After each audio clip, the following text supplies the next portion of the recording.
ഇതിപ്പോൾ പ്രതിപക്ഷ നേതാവിനെ കടന്നാക്രമിക്കുന്നത് നമ്മൾ കണ്ടു. അതുപോലെ തന്നെ ലീഗിനെതിരെ സംസാരിക്കുന്നുണ്ട്. ഈ NSSുമായുള്ള കൂട്ടുകെട്ടിനെ കുറിച്ച് എന്താണ് അദ്ദേഹം പറഞ്ഞത്? വിവരങ്ങൾ.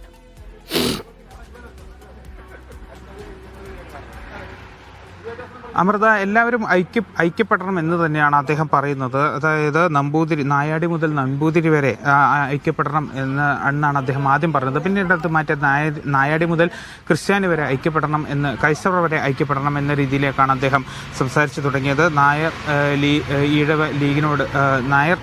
ഈഴവ ഐക്യത്തോട് ലീഗിന് അതൃപ്തിയുണ്ട് എന്നൊക്കെ രീതിയിലുള്ള കാര്യങ്ങളാണ് അദ്ദേഹം തുടക്കത്തിൽ സംസാരിച്ചത്. പിന്നീട് ഇതുമായി ബന്ധപ്പെട്ടുകൊണ്ട് ഈ SNDP NSSുമായി എടുക്കണം എന്ന് തന്നെയാണ് അദ്ദേഹം പറഞ്ഞു വെക്കുന്നത്. അതുമായി ബന്ധപ്പെട്ടുകൊണ്ടുള്ള ചർച്ചകൾ 21-ന് നടക്കുമെന്നും ഈ വെള്ളാപ്പള്ളി നടേശൻ പറഞ്ഞു. കൂടുതലും മുസ്ലിം ലീഗിനെതിരെ തന്നെയാണ് അദ്ദേഹം സംസാരിച്ചത്. അതായത് നായാടി മുതൽ ക്രിസ്ത്യാനി വരെ, ക്രൈസ്തവർ വരെ ഒന്നിക്കണമെന്ന് പറയുമ്പോഴും എന്തുകൊണ്ട് മുസ്ലിം ലീഗിനെ അതിനെ ഐക്യപ്പെടുത്തുന്നില്ല എന്നൊക്കെ രീതിയിലുള്ള ചോദ്യങ്ങൾ മാധ്യമപ്രവർത്തകരുടെ ഭാഗത്തുനിന്നുണ്ടായി. അതിന് അദ്ദേഹം പറഞ്ഞ പരിപാടി അത് ഇപ്പോൾ തോന്നുന്നില്ല എന്നുള്ള കാര്യം തന്നെയാണ്. ഏതായാലും മുസ്ലിം ലീഗിനെതിരെ രൂക്ഷമായ വിമർശനം ഉന്നയിക്കുന്ന ഒരു സാഹചര്യം കൂടി അദ്ദേഹം ഉണ്ട്. സംവരണത്തിൽ ഒന്നും ചെയ്യാൻ UDFന് സാധിച്ചിട്ടില്ല എന്ന് പറയുന്നുണ്ട്. ലീഗിന് അടിമപ്പെട്ട് കിടക്കുകയാണ് കോൺഗ്രസ്. അതുപോലെ സംവരണത്തിൻ്റെ പേരിൽ തന്നെ ഒരുപാട് കൊണ്ടു നടന്ന് ചതിച്ചു എന്നും അദ്ദേഹം പറയുന്നുണ്ട്. NSS SNDP തമ്മിൽ തെറ്റിച്ചതും മുസ്ലിം ലീഗാണെന്നും അദ്ദേഹം പറയുന്നുണ്ട്. അവഗണന മാത്രമാണ് UDF തനിക്ക് നൽകിയത്, അതുകൊണ്ട് തന്നെയാണ് ഇത്തരത്തിൽ മാറി ചിന്തിക്കാൻ കാരണമെന്നും വെള്ളാപ്പള്ളി നടേശൻ പറയുന്നു. താൻ മുസ്ലിം വിരോധിയല്ല, എങ്കിലും മുസ്ലിം ലീഗിനെതിരെയാണ് താൻ പറയുന്നത്, അല്ലാതെ മുസ്ലിം സമുദായത്തോട് തനിക്ക് ഒരു തരത്തിലുള്ള വിരോധവുമില്ല. അവർ തൻ്റെ അടുത്ത സുഹൃത്തുക്കളും സ്നേഹിതരുമാണ്. എന്നാൽ മുസ്ലിം ലീഗിനോടാണ് തനിക്ക് അതൃപ്തി എന്നുള്ള കാര്യമാണ് അദ്ദേഹം പറയുന്നത്. കഴിഞ്ഞ ദിവസം VD സതീശൻ ഈ ഒരു കാന്തപുരം AP അബൂബക്കർ മുസ്ലിയാർ നടത്തിയ കേരള യാത്രക്കിടയിൽ നടത്തിയൊരു പരാമർശമുണ്ടായിരുന്നു. അതായത് വർഗീയത പറയുന്നവരെ കാറിൽ പോലും കയറ്റരുത് എന്ന് മുഖ്യമന്ത്രി ഇരുന്ന വേദിയിലായിരുന്നു അദ്ദേഹത്തിൻ്റെ ആ പരാമർശം. അതിലും അദ്ദേഹം വലിയ രീതിയിൽ തന്നെ VD സതീശന് വലിയ രീതിയിൽ തന്നെ വിമർശനം ഉന്നയിച്ചുകൊണ്ടുള്ള മറുപടിയാണ് അദ്ദേഹം നൽകിയത്. സതീശൻ ഇന്നലെ പൂത്ത തകര എന്നുള്ളൊരു കാര്യമാണ് വെള്ളാപ്പള്ളി നടേശൻ പറയുന്നത്. സതീശന് കാന്തപുരം തന്നെ അന്ന് താക്കീത് നൽകുകയും ചെയ്തതാണ്. വെള്ളാപ്പള്ളി നടേശൻ വർഗീയതമാണെന്ന് മറ്റൊരു കോൺഗ്രസ് നേതാവ്, അതായത് കെ.സി. വേണുഗോപാലായാലും രമേശ് ചെന്നിത്തലായാലും അല്ലെങ്കിൽ ഏത് മുതിർന്ന കോൺഗ്രസ് നേതാവായാലും വെള്ളാപ്പള്ളി നടേശൻ വർഗീയവാദിയാണ് എന്ന് ഒരു കോൺഗ്രസ് നേതാവ് പോലും പറഞ്ഞിട്ടില്ല.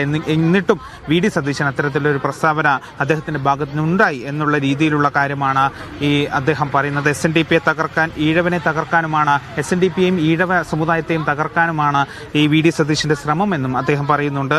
മുസ്ലിം ലീഗ് പറയുന്നത് പോലെയാണ് പിന്നെയും വീണ്ടും കോൺഗ്രസ് അതായത് കുഞ്ഞാലിക്കുട്ടി ഇപ്പോൾ ഈ തെക്ക് ഭാഗത്തേക്ക് തനിക്ക് മുസ്ലിം ലീഗിന് കൂടുതൽ സീറ്റ് വേണമെന്ന് പറഞ്ഞപ്പോൾ അവർ അതിനനുവദിച്ചു. അത്തരത്തിലുള്ള ഈ മുസ്ലിം ലീഗ് എന്താണോ പറയുന്നത് അതിന് അടിമപ്പെട്ട് കിടക്കുകയാണ് കോൺഗ്രസ് എന്നുള്ളൊരു വിമർശനമാണ് വെള്ളാപ്പള്ളി നടേശൻ ഉന്നയിക്കുന്നത്. ഒപ്പം തന്നെ ലീഗിൻ്റെ വക്താവാണ് സതീശൻ എന്നും വെള്ളാപ്പള്ളി നടേശൻ പറയുന്നത്. ഏതായാലും മുസ്ലിം ലീഗിനെ വലിയ രീതിയിൽ വിമർശിച്ചുകൊണ്ടും VD സതീശനെ വലിയ രീതിയിൽ വിമർശിച്ചുകൊണ്ട് തന്നെയാണ് അദ്ദേഹം തൻ്റെ വാർത്താ സമ്മേളനത്തിൽ പ്രധാനമായും പറഞ്ഞത്. അതുപോലെ SNDPയും NSSുമായുള്ള ഈ ഒരു ഐക്യത്തെ അദ്ദേഹം സ്വാഗതം ചെയ്യുന്നു. ഒപ്പം തന്നെ 21 സഹകരണം അത് ഏത് രീതിയിലായിരിക്കും, എങ്ങനെയായിരിക്കും മുന്നോട്ട് പോവുക എന്നൊക്കെയുള്ള കാര്യത്തിൽ ഒരു വ്യക്തത, ഒരു കൃത്യത വെള്ളാപ്പള്ളി വരുത്തുന്നുണ്ടോ?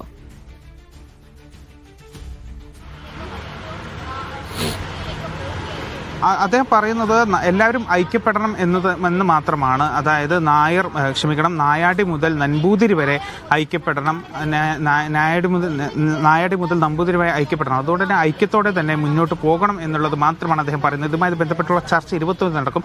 അന്ന് ഏതെങ്കിലും രീതിയിലുള്ള എങ്ങനെയായിരിക്കും ഇവരുടെ പ്രവർത്തനം എന്നുള്ളത് സംബന്ധിച്ചുള്ള ഒരു വിവരങ്ങളൊക്കെ വ്യക്തതയൊക്കെ വരുമെന്നാണ് മനസ്സിലാക്കുന്നത്. ഏതായാലും എല്ലാവരും ഐക്യപ്പെടണം എന്ന രീതിയിൽ തന്നെയാണ് അദ്ദേഹം പറയുന്നത്. നായാടി മുതൽ ക്രിസ്ത്യാനി വരെ ഐക്യപ്പെടണം എന്ന് അദ്ദേഹം പറയുന്നുണ്ടെങ്കിലും മുസ്ലിമിനെ എന്തുകൊണ്ട് അദ്ദേഹം ഉൾപ്പെടുത്തുന്നില്ല എന്നുള്ളൊരു ചോദ്യമുണ്ട്.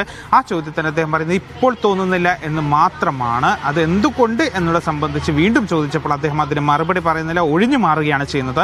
ഏതായാലും എന്തുകൊണ്ടാണ് ഇത്തരത്തിൽ മുസ്ലിം സമുദായത്തെ അദ്ദേഹം അതിൽ നിന്ന് ഒഴിവാക്കുന്നത് എന്ന് സംബന്ധിച്ചൊരു ചോദ്യം ഇപ്പോഴും പ്രസക്തമാണ്. അമൃത, ഫൈസൽ, അതുപോലെ തന്നെ ഇങ്ങനെയൊരു ഐക്യം, ഈ ഒരു ആശയം മുന്നോട്ട് വെച്ചത് ആര് എന്ന കാര്യത്തിൽ അദ്ദേഹം എന്തെങ്കിലും പ്രതികരണം പറയുന്നുണ്ടോ? തങ്ങൾ മുന്നോട്ട് പോവുകയായിരുന്നു എന്നാണോ, അതല്ല NSSന്റെ ഭാഗത്ത് നിന്ന് ഇങ്ങനെ ഒരു ആശയം മുന്നോട്ട് വന്നു എന്നാണോ?